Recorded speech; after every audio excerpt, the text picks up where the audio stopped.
3 very close games. Last stock games, kill percent games. You know, now I'm playing his heart out right there.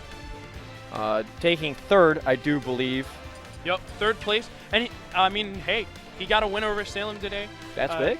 Definitely showing what he can do, and we've seen a lot of improvement from Nam, especially this week between taking out T, taking out Logic, and although I think he was seeded to beat Logic. And still a good win in its own right. Taking Void to game 3, Boom. and now a win on Salem. I mean, Salem chic, but Salem nonetheless. Yeah. Salem being one of really, really good top player right now. Even his Sheik, you know, is very notable.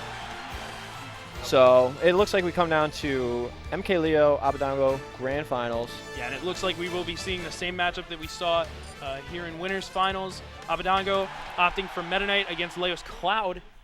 Very interesting. I haven't seen any of Leo's Marth today. His Cloud, very, very impressive though, I'm not going to lie. Now, off the start here, going to FD, and like we said earlier, this doesn't really help Abadango's combo situation. Right, but at the same time, it makes Leo's conversions weaker too. Both of these characters like capitalizing off platforms, as their combo games are very vertical. Yes, very much so. Ooh. And it looks like Leo just trying to keep the pressure down on Abadango and not allowing him to get anything started off the start. Yeah, exactly. A lot of those moves, you know, back air on shield, as long as you space it correctly, seems so safe. Yeah. Ooh, I like that usage of Nair from. Oh, Gets hello. That was a really strange reset, but Abadango just gonna keep pushing his advantage here. I love this usage of Nair to get Leo off stage. We've seen so many different smart applications of it. Trying to force, yeah, Leo to use that the up B limit right there, trying to keep him off the best he can. Actually gonna get him with the cross slash there in his recovery. Yeah, Leo is absolutely not afraid to throw out those aggressive options. He knows Abadango is waiting for a defensive one, and he is gonna give him the exact opposite of that. Throwing those crosses, we talked about those cross slashes earlier actually, throwing those cross slashes there, you know, makes the ledge game that Cloud really doesn't have a little more scary. Yep. Down Abadango, smash. Going for a dash attack and Leo eventually catching on. I mean, Meta Knight dash attack so many times in a game, eventually he's going to get punished for one of them, and Leo's going to find that punish.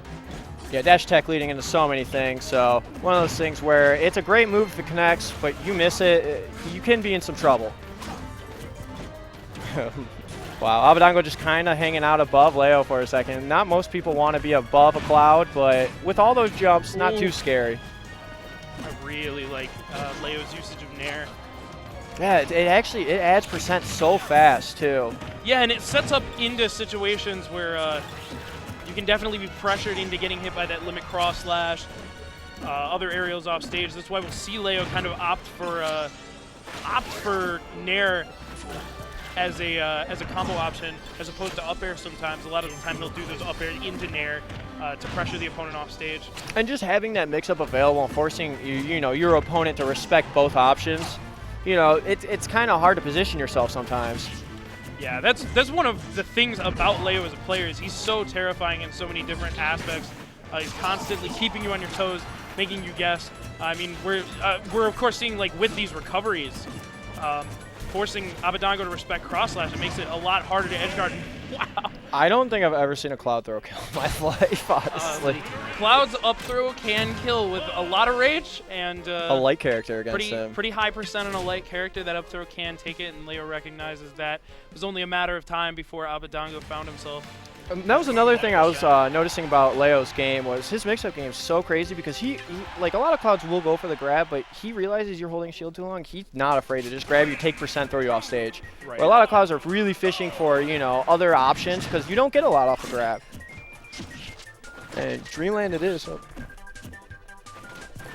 it looks like me and Gooshi have beef. It looks like Abadango is going to opt for these triangle stages. He's willing to, you know, take a bit more damage off of Cloud's conversions if he can get some more from his own. Yeah, I was going to say a lot of Meta Knight conversions are just kill conversions, right? Where Cloud is just adding damage to kill you with limit. So, ooh, actually not going to get the lock there.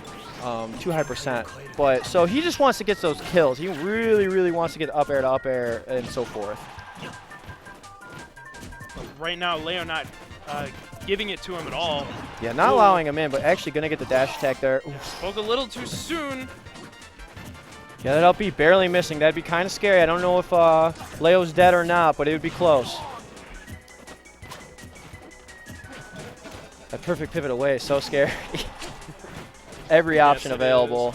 Leo is so good at threatening all his options with like the simplest movement. Like right there, yeah, he just did a simple turnaround, and it literally it scared the hell out of me, and I'm not even playing. Walking and perfect pivots, it's just like it's so basic, but it's so effective. Ooh, actually gonna get the conversion there for the uppie, but with no rage, not gonna be able to finish it.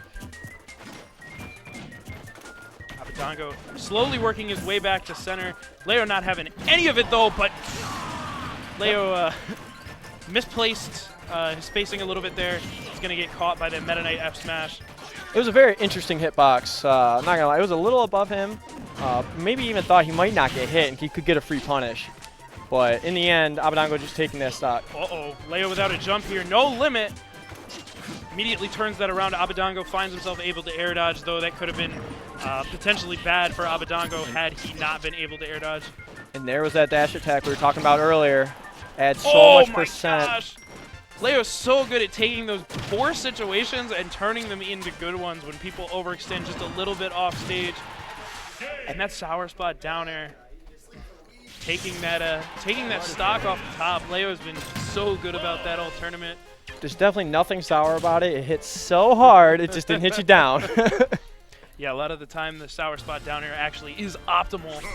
It's very similar to like Falcon down airs you off stage and you get hit left and you're like, what? You get launched to the side and you're like, that killed me really early. Right, yeah, I would have recovered with a jump and an up B, but okay, so is going to go Mewtwo this game. Yep, Abadango with his back against the wall, down 0-2 against Leo in Grand Finals. Abadango is coming out of loser's side, so maybe this Mewtwo pick is the change he needs to combat Leo's Cloud.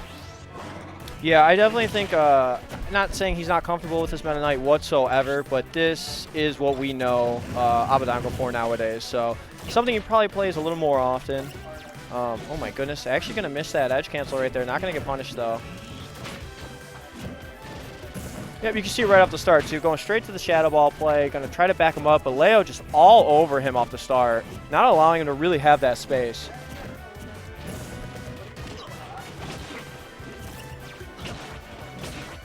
Ooh, those up airs.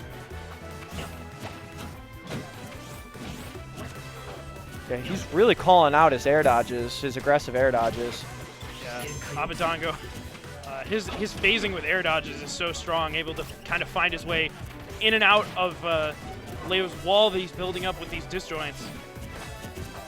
Yeah, again, right there, that air dodge allowing Abadango to find his way back to center. You know, Abadango just playing so careful around Leo. Leo really just trying to pin him into one place, and Abadango not allowing him to do that, being so slippery. Yeah, it's kind of crazy because a lot of the times he backs off a Shadow Ball and then will air dodge into you to cross you up, and it's something that like someone like Leo will definitely be able to pick up on, but a lot of players, you know, definitely going to be hit by that a lot. And yeah, Leo right there just spot dodging, trying to figure out, you know, exactly what should I be doing here? What is he going to do? Ooh, this is a tense moment right here. Leo going to come out on top with the dash attack, looking for the up air. Let's see how Abadango gets back from this ledge, and going to edge cancel, but still get hit by dash attack, but not the stock yet. Yeah, good catch from Leo, recognizing the edge cancels from Abadango. Completely ready for him. Ooh, that back air not going to be quick enough to beat that forward air from Abadango. Yeah, and you see there, Abadango just jumped off stage a little bit, just enough to force Leo to back off, use his limit. Yeah, try to give himself some space. Gonna miss the grab right there. Ooh, try to do a pivot grab. Ooh, wow. Oh my gosh! He just knew he was gonna jump. Yeah, realized had some kind of read on the jump and just gets the up smash. Not gonna finish off a heavier character like this though. Not yet, especially on Battlefield. Actually works against him in this aspect. So a lot of times you think Mewtwo wants to go here because you can live a little longer, but ooh, here we go. How does Abadango come back from the ledge? Oh no! And that should be it. Abadango able to take it with that up throw. I do like the aggressive cross slash though. That would have, you know, been so big for Leo to hit. That would have definitely, his advantage would have been so, he would have been so much more in the advantage right now. And I love how Leo is ever aware of these potential follow-ups from Mewtwo, and he knows the exact counterplay to him. You know, being able to spot dodge as soon as he touches the ground after Nair. Cross-slashing his Abadango goes for the dash attack. He's definitely very familiar with this matchup. Got a limit again here. Let's see if he, what Abadango can do to bring this back, because this is game 3. This is his tournament life in Grand Finals. And just going to hit him with the cross slash, and that will end it. Leo catching that initial dash animation. You cannot shield out of that. So that'll be it. Yep. Solid counter aggression there from Leo, and he's going to take that over Abadango 3-0.